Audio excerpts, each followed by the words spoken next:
اللهم صل على سيدنا محمد وعلى اله وصحبه اجمعين. ازيكم يا بنات؟ عاملين ايه؟ يا رب تكونوا بخير. روتين جديد كله نشاط وحيويه وطاقه ايجابيه. روتيننا النهارده كله في المطبخ. هنجهز الغدا مع بعض وهنخلص شويه حاجات ورانا كده في المطبخ، يعني لو كنت كسلانه هتقومي تخلصي كل اللي وراكي.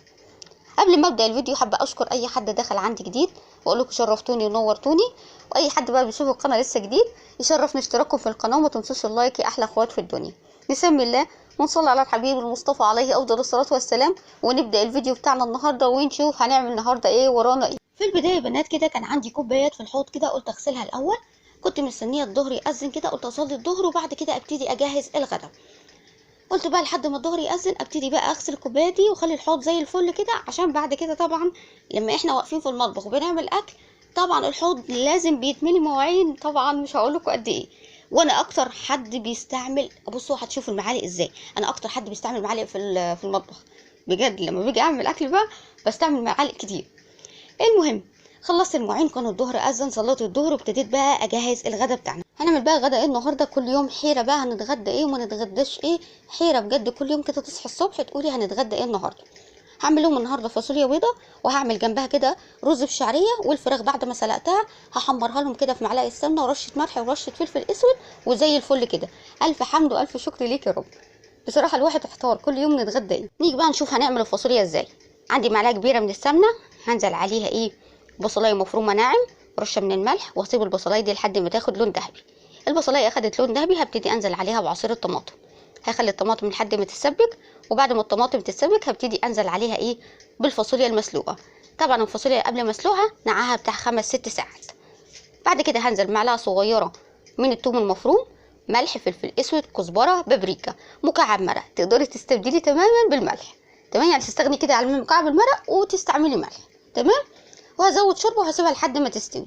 على الناحيه التانية ابتديت بقى اعمل رز بالشعريه، 3 4 معالق من الزيت، حمرت فيهم الشعريه، وبعد كده ايه، نزلت عليهم كده ايه، بالرز اللي انا غسلاه مصفيه كويس. انا بحب في الرز بشعريه ان يكون الشعريه اكتر من الرز، يبقى طعمه كده خطير. وبحب اعمل كمان الرز بشعريه في الصينيه بيبقى رهيب. بعد كده ايه، نزلت بمكعب مرق، رشه من الملح ورشه من الفلفل الاسود، ونزلت بالشوربه وهسيبها لحد ما تغلي. وبعد كده ايه، ههدي النار واسيب الرز لحد ما يتشرب. تمام يا بنات؟ خلاص كده الرز اتشرب، طبعا الشوربه بتاعته اول ميه، سواء حاطه ميه او حاطه شوربه. خلاص كده، وما تحاوليش ان انت تقلبي الرز غير لما تلاقي بقى الشوربه او الميه شربها تماما. تمام؟ تسمعي كده صوت الرز، مفيش صوت اي حاجه سايله كده، تقدري بقى ايه، تقلبي الرز هيطلع معاكي مفلفل وزي الفل. وده كان غدانا النهارده. تحفه الفاصوليا، تحفه الرز، تحفه الفراخ بقى معلقه السمنه مديها لون زي العسل. تمام يا بنات؟ اتغدينا والحمد لله، وربنا يديمها علينا نعمه يا رب. وابتدينا بقى نغسل المواعين. المواعين طبعا كانت بسم الله ما شاء الله مواعين كتير. دايما احنا لما نكون بنعمل اكل في المطبخ المواعين بتبقى كتير قوي. المهم كده سميت الله بقى وابتديت ان انا اغسل المواعين. طبعا المواعين دي مش المواعين كلها، بصوا انا ما بحبش احط المواعين كلها في الحوض. ما بعرفش اغسل لما تكون المواعين كلها، بحط جزء جزء كده، اخلص جزء جزء وبعد كده اجيب الجزء التاني. تمام. على فكره انا بحب اغسل المواعين قوي، يعني مش تكون مواعين كتير طبعا اقول لا، انا بحب اصلا غسيل المواعين. ما علينا يا بنات، نيجي بقى نتكلم ان احنا خلاص المدرسه ان شاء الله الاسبوع اللي جاي. وفي ناس لحد دلوقتي ما جابتش حاجه المدرسه، يعني الحاجه بجد مولعه نار. يعني انتي تروحي تسالي على شنطه كده بتاعت تالتة ابتدائي كده، التالتة من اولى ابتدائي لتالتة ابتدائي، الشنطه ب 450 جنيه و500 جنيه. ليه ان شاء الله هتمشي لوحدها؟ بنتي هتبقى في البيت وهي هتروح تسبقها تروح المدرسه؟ ليه؟ والمشكله يعني ان انت كل واحد بيبيع يعني غير التاني. يعني تروحي هي الشنطه، تروحي تسالي عند حد يقول لك ب 400، تروحي عند التاني يقول لك 450، تروحي عند التالت يقول لك ب 500 جنيه. ما زاد؟ كل ما تمشي شويه كده تلقي السعر زاد. والمشكله بقى لو انت عايزه تجيبي بقى شنطه لمرحله بقى رابعه ابتدائي، خمسه ابتدائي، سته ابتدائي، وانت طالعه بقى في الاعدادي، الشنط بتغلب تبقى اكتر. يعني والمشكله ان انت ما بتعرفيش ان انت مثلا تفصلي، ان انت مثلا تقولي له مثلا نزل حب، لو مثلا هينزل لك مثلا 20 جنيه. يا فرحتي عامل ايه بيها. خلاص جبنا لبس المدرسة والحمد لله وتمام وزي الفل، وربنا يوسع رزقنا ورزقكم ويجعلها سنة سعيدة علينا وعليكم يا رب. نيجي بقى في الموضوع التاني وهو السندوتشات. بالله عليكم راعوا ظروف بعض. انا اتكلمت في الموضوع ده وهتكلم مره واتنين وتلاته. راعوا ظروف بعض. في ناس مش لاقيه العيش الحاف. شفتوا العيش الحاف ده؟ الناس مش لاقيه. في ناس والله العظيم مش لاقيه. فراعوا ظروف بعض. بلاش بقى بانيه وكفت والحاجات دي. شعور الاولاد يا جماعه، راعوا شعور بعض. هي جبنه اثرت معاكم في حاجه؟ في انواع جبن كتير. يعني لو ابني مثلا ما بياكلش جبنه الرومي، في جبنه بديله. في انواع الجبن كده. هتقولي مثلا الجبن برضو غاليه.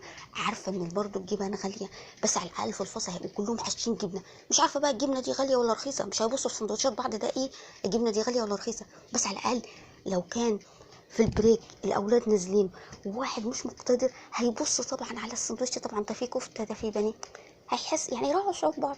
هيروح البيت حرام، يعني الام والاب مش قادرين يجيبوا. فراعوا شعور بعض. يا ستي اكليه زي ما انت عايزه لما يرجع. يعني بعد كده خلاص في الغداء اكليه اللي انت عايزاه. بس في الصبح كده يعني ده البريك بيبقى الساعه 10:30 يا جماعه. 10:30 هاكله كفته وبانيه؟ يعني هو لو في البيت دلوقتي هيكون بياكل كفته وبانيه الساعه 10:30 الصبح؟ في ايه؟ يا ستي اكلي طبعا سندوتش جبنه كده، واحده خيرايه، نوع فاكهه كده زي الفل كده على الصبح فطار. ولما يجي يا ستي غديه اللي انت عايزاه. اللي انت عايزاه اكلهوله. مش هنقول لا.